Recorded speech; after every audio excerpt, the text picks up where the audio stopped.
E aqui o que especificamente tu trouxe para compartilhar com a gente, assim, que a gente pode mexer sem criar um problema, sem entornar água em cima? Principalmente. Perfeito. Então, algumas curiosidades, né? Por exemplo, esse livrinho. Verzeichnis der deutschen evangelischen Pfarrer in Südamerika von 1823 bis 1937. Isso é um material preparado pelo pastor Max Dedekind em 1937, na metade, portanto, do século passado. E ele reuniu aqui uma listagem de pastores que foram enviados de diferentes regiões da Alemanha para cá, em forma de coluna. Tem o nome do pastor, data de nascimento, ano em que ele foi enviado ao Brasil, a instituição que o enviou, os lugares onde ele atuou e o paradeiro dele em 37. Nossa! Depois desse, saiu um livro parecido, que é este aqui, Verzeichnis der Pfarrer und Pfarrverweser, quer dizer, de pastores e seus substitutos, no caso, né? Porque nem sempre eram pastores ordenados que estavam atuando, mas muitos professores também atuaram como pastores. Então, aqui é o mesmo sistema, com a indicação do nome, local de nascimento, instituição que o enviou, onde atuou, e assim por diante.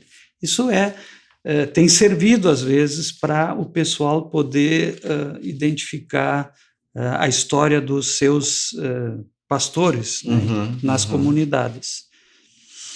Um outro documento maior é esse aqui,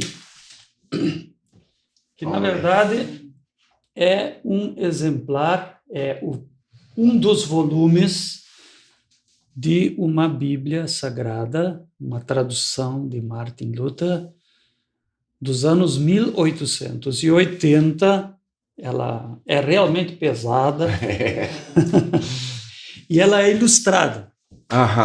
Então, ela está conosco no arquivo histórico, estamos preservando ela, porque a gente sonha que um dia tenhamos um espaço de memória para além do arquivo histórico. Tipo um museu. Por exemplo.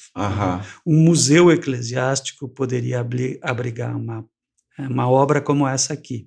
A nossa biblioteca da faculdade tem toda uma sala dedicada a obras raras. E lá também se encontra muito material que tem a ver com a história da presença luterana no Brasil nesses 200 anos.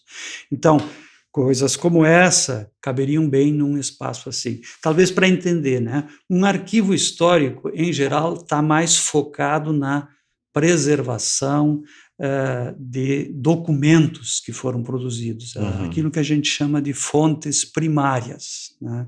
Então, esses documentos de instâncias da igreja ou de organismos ecumênicos, enfim, estão preservados no arquivo histórico. Um museu, ele está mais voltado para a preservação também da memória, mas com objetos que contam a história daquele grupo, ou daquela instituição, daquela pessoa. E ainda existem espaços chamados memoriais, que em geral conseguem, então, abrigar tanto os livros quanto os documentos, como também peças de museologia. Isso aqui é um sonho futuro, né? A gente ter um espaço memorial, quem sabe aqui na Faculdade eu acho que isso precisaria. A própria ISLB poderia ter um museu eclesiástico onde a gente poderia abrigar estas e outras tantas coisas que tem Brasil lá fora. Aqui uma curiosidade que eu ainda trago. Vê, Felipe, aqui só se não vai refletir. O arquivo histórico da ISLB, em 1999, foi agraciado com o primeiro prêmio Martius Staden. E naquela ocasião recebeu um auxílio financeiro e essa placa comemorativa. né, que a gente, claro, guarda com muito carinho também, porque conta um pouco da história do arquivo histórico. Sim.